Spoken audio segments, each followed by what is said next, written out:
terima kasih atas waktu yang diberikan kepada saya. Dengan nama saya Ibu Dwi Yusniati atau biasa dipanggil dengan Ibu Eda. Saya gabung di Digital World diperkenalkan oleh Ibu Ida yang berdasarkan kerja saya. Kita berikan buat Bu Ida. Juga atas dukungan leader-leader saya yang sangat mendukung saya, Bapak Yoyo, Direktur Bapak Yoyo, Bapak Dori, terima kasih, juga Pak Anas. Langsung aja kita ke hari ini saya akan membawakan materi paradigma. Baru pertama kali saya membawakan materi paradigma. Mudah-mudahan kita bisa membuka hati dan pikiran kita. Semoga apa yang disampaikan bisa membawa manfaat bagi kita semua. Amin. Sekarang kita langsung ke materi paradigma. Kita ibu ini, yang ibu tadi. Ya, ini ada seorang ibu rumah tangga ya yang begitu kepusingan memikirkan beban hidup ya, di mana kebutuhan hidup sehari-hari lebih besar dibandingkan penghasilan yang diterima. Begitu. Dia saking stresnya tuh sampai mikir gitu, sampai kapan gitu seperti ini gitu. Lanjut ke slide berikutnya. Nah, ini adalah sebuah impian. Dalam hidup kita harus memiliki impian, Bapak Ibu, supaya kita punya semangat gitu ya. Kalau kita nggak punya impian, kita tuh bawaannya tuh males gitu, maunya di zona aman seperti itu. Nah, kita harus mempunyai impian. Apa impian kita? Misalkan bagi seorang karyawan mungkin dia punya impian pengen memiliki usaha sendiri gitu. Nah, setelah dia pengen memiliki usaha sendiri, tentu dia kan mempunyai keinginan mempunyai penghasilan yang lebih baik seperti itu. Nah, juga kebebasan waktu dan finansial gitu. Karena banyak di luar sana orang yang punya kebebasan waktu tapi secara finansialnya itu minim gitu. Terus ada lagi yang punya kebebasan finansial tapi waktunya juga minim gitu. Banyak di luar sana yang terlibat seperti ini. Juga belum Pak Ibu, Pak Ibu nafsu.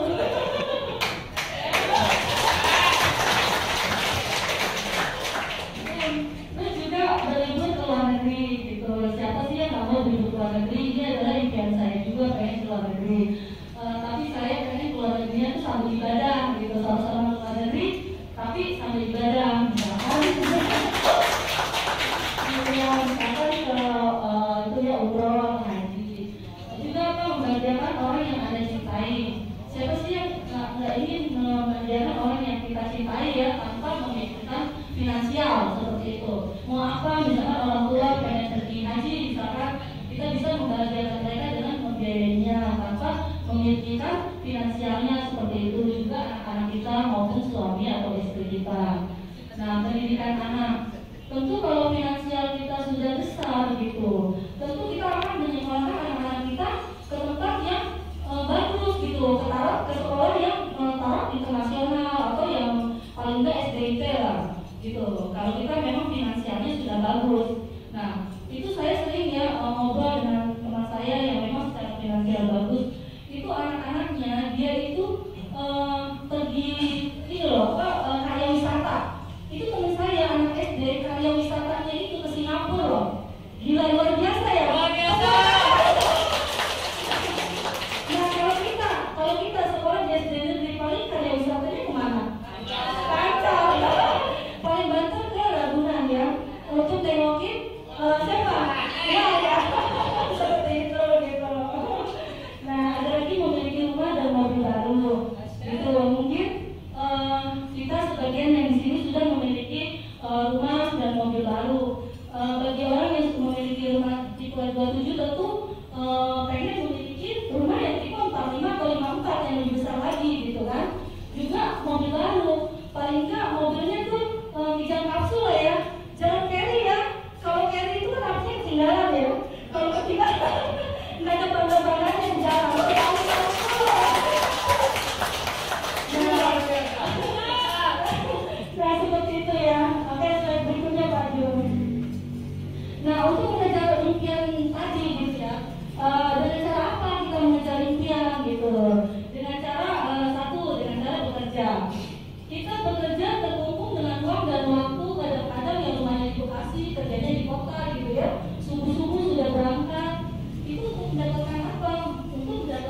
penghasilan.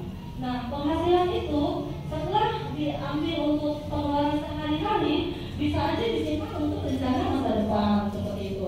Cuma permasalahannya kalau kita kerja gitu ya untuk mengejar impian dengan cara bekerja, tentu kita namanya manusia itu kan bisa aja sakit, ya kan? Nah, kalau sakitnya sebentar gitu, perusahaan mau maklumin. Nah, kalau sakitnya lama gitu, apa mungkin perusahaan mau menggaji karyawan yang tidak produktif gitu ya? Tentu resikonya adalah pemutusan kerja secara sepihak seperti itu. Nah, belum lagi resiko yang didapat itu pemutusan pengurangan karyawan ya, banyak terjadi kan kalau kita kerja ada pengurangan karyawan. Terus kalau misalkan dia nggak sakit, nggak PHK, tentu kan kita juga umur kan semakin hari kan semakin bertambah gitu. Jadi umur bertambah kita kan bisa aja masuk masa pensiun seperti itu. Biasanya kalau masa pensiun gitu bapak ibu ya, biasanya tuh orang tuh nggak terima dengan keadaan masa pensiun. Nah, justru orang-orang yang masa pensiun itu rentan dengan sakit gitu. Nah, makanya tuh kalau misalkan udah pensiun, sakit, tentu tabungan untuk rencana masa depan tentu bisa aja habis gitu kan buat biaya rumah sakit seperti itu kalau kita membangunnya dengan cara bekerja. Nah, ada lagi dengan lanjut Pak. Nah, ini di sini ada lagi kita membangun impian dengan cara yang kedua, dengan cara bekerja, tapi dengan cara juga membangun aset, gitu seperti itu. Nah, dengan bekerja dan membangun aset untuk apa? Untuk mendapatkan penghasilan juga seperti itu. Nah, penghasilan setelah diambil buat pengeluaran kita, gitu ya, sisanya ditabung untuk rencana masa depan. Nah, kalau kita kerja dengan cara membangun aset, ketika kita sudah tidak bekerja lagi, gitu ya. Nah, terus aset kita tetap berjalan, tentu penghasilan tetap bisa kita peroleh, gitu. Walaupun kita sudah tidak memutuskan untuk tidak bekerja, kalau aset kita berjalan, tentu penghasilan bisa diperoleh dan penghasilan itu tetap bisa dipakai untuk rencana masa depan. Nah, dengan cara apa kita membangun aset, gitu ya? Nah, di sini ada cara kita untuk membangun aset ya, untuk mengejar impian. Dengan cara apa? Yang satu, mendirikan perusahaan kolaborasi. Yang kedua, dengan cara kita mendirikan perusahaan franchise. Yang ketiga adalah waralaba pribadi. Sekarang kita bahas satu-satu. Sebenarnya apa yang dimaksud dengan perusahaan konglomerasi? Gitu. Yang dimaksud perusahaan konglomerasi adalah pemiliknya itu minimal memiliki 2 perusahaan. Gitu, bayangkan 2 perusahaan, satu perusahaan aja modalnya udah besar ya, apalagi 2 gitu. Nah, si pemiliknya itu disebut konglomerat gitu. Nah, kita masuk nggak kategori seperti ini? Gitu, konglomerat. Kita masuk nggak? Kalau misalnya kita nggak masuk, kita tinggalkan gitu. Nah, yang kedua adalah perusahaan franchise. Nah, kita bisa bekerja sama dengan perusahaan franchise. Perusahaan franchise itu banyak ya, tergantung kantong kita gitu. Kalau yang mau besar-besaran itu contohnya ada Alfamart, Indomaret gitu. Itu yang memang modalnya besar gitu. Tapi ada juga yang sesuai dengan kantong kita. Misalkan apa? Yang gerobakan kayak Edam ini ya. Edam ini juga franchise gitu. Tapi dia ada yang gerobaknya gitu ya, yang sistem gerobak. Terus ayam sabana. Terus apalagi lebak. Nah, itu juga perusahaan franchise. Kita kalau kantong kita ada, kita bisa mendirikan franchise dengan yang sesuai dengan kantong kita. Tapi walaupun perusahaan gerobakan itu modalnya juga besar loh. Itu saya tanya sama tetangga saya itu ya, franchise kebab itu 35 juta gitu, satu gerobak gitu. Nah, belum lagi resiko ya ketika kalau kita mau kerjasama dengan perusahaan franchise, kita tentu kan harus tahu marketingnya ya, marketing. Terus juga kalau misalkan resiko kalau belum rame gitu ya, kita kan resiko bayar karyawan, sewa tempat gitu, sama lampu, keamanan dan segala macam. Itu resiko yang kita ambil kalau kita bekerja sama dengan perusahaan franchise. Jadi resikonya tetap ada gitu, seperti itu. Nah, yang ketiga adalah perusahaan waralaba pribadi. Perusahaan waralaba pribadi ini sebenarnya juga franchise bapak-bapak ibu gitu, cuma ini adalah franchise pribadi seperti itu. Nah, franchise pribadi ini modalnya kecil gitu dan tanpa resiko. Franchise pribadi ini tanpa resiko dan bisa sukses juga seperti itu. Nah, biasanya waralaba pribadi atau franchise pribadi itu dikerjakannya dengan cara bersistem atau network marketing seperti itu. Atau juga biasa kita di sini disebut dengan sistem yang namanya multi level marketing seperti itu. Nah, kenapa dengan multi level marketing? Jangan gengsi bapak-bapak ibu untuk menjalankan multi level marketing ya, gitu. Karena Menpan aja dia tuh sangat mendukung gitu kerja network marketing. Dan ini adalah orang-orang yang sukses di bidang network marketingnya seperti Robert Kiyosaki atau Donald Trump. Mereka adalah orang-orang hebat yang sukses di bidang network marketing. Jadi kita yang belum sukses, bapak-bapak ibu-ibu, kita jangan gengsi menjalankan multi level marketing gitu seperti itu.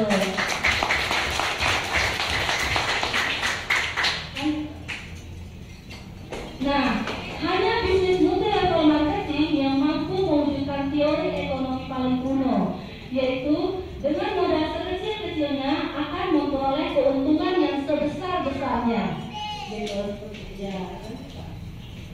Nah, ini adalah fakta bisnis network marketing. Penjualan total di seluruh dunia yang mencapai 200 miliar US dollar per tahun. Itu survei tahun 2010.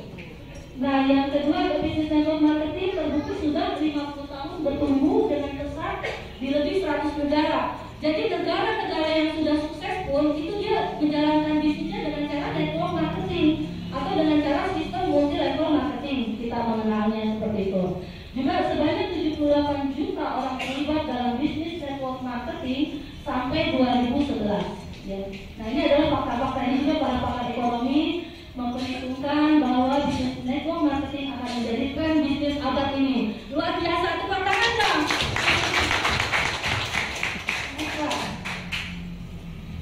Nah, sekarang pilihannya nih banyak bisnis multi level marketing yang ditawarkan. Tetapi pilihlah yang layak untuk dikerjakan bapak-bapak ibu-ibu, karena setiap hari itu bertumbuh ya multi level banyak sekali. Tapi kita yang harus benar-benar kita harus tahu ini multi level marketingnya ini berpihak nggak kepada member gitu. Kita yang harus selektif gitu seperti itu bapak-bapak. Nah, kita punya solusi apa multi level yang berpihak pada member, yaitu G-Star Global.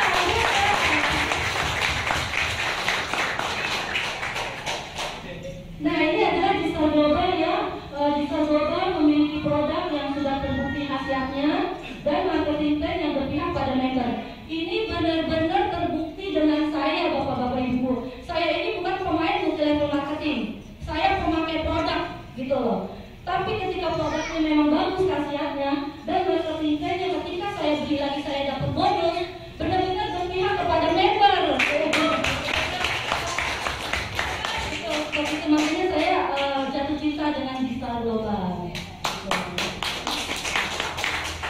Nah, ini adalah 3 nilai sukses dari G-Star Global ya, yaitu kesehatan yang prima, adalah kita punya produk yang sangat dahsyat luar biasa, kopi Pancasona dan propolis Brazilnya yang sangat bagus sekali. Nanti akan diterangkan di sesi produk dengan leader kita Ibu Holly. Juga ini ada yang kebebasan finansial, marketing plan yang mudah dan berpenghasilan besar. Itu memang mudah, saya sudah jalankan. Saya ini orang yang nggak ngerti bulat-bulat gitu, multi-level marketing kan identik bulat-bulat ya. Saya tuh paling sebel kalau bulat-bulat gitu kan. Ketika diterangkan sama Bu Ima bulat-bulat, saya panggil suami saya, papa, minta pertolongan gitu. Alhamdulillah saya sudah merasakan bonusnya. Nanti diterangkan di marketing plan. Yang ketiga adalah persahabatan dan kepemimpinan. Persahabatan, cuma di bisnis ini saya merasakan persahabatan yang benar-benar erat sekali ya, beda dengan yang saya jalankan di bisnis konvensional saya gitu. Secara kekeluargaan itu sangat erat sekali. Saya bisa kenal dengan Pak Mulang, Ibu Holly, dan Ibu Yeni semuanya. Bisa kenal dengan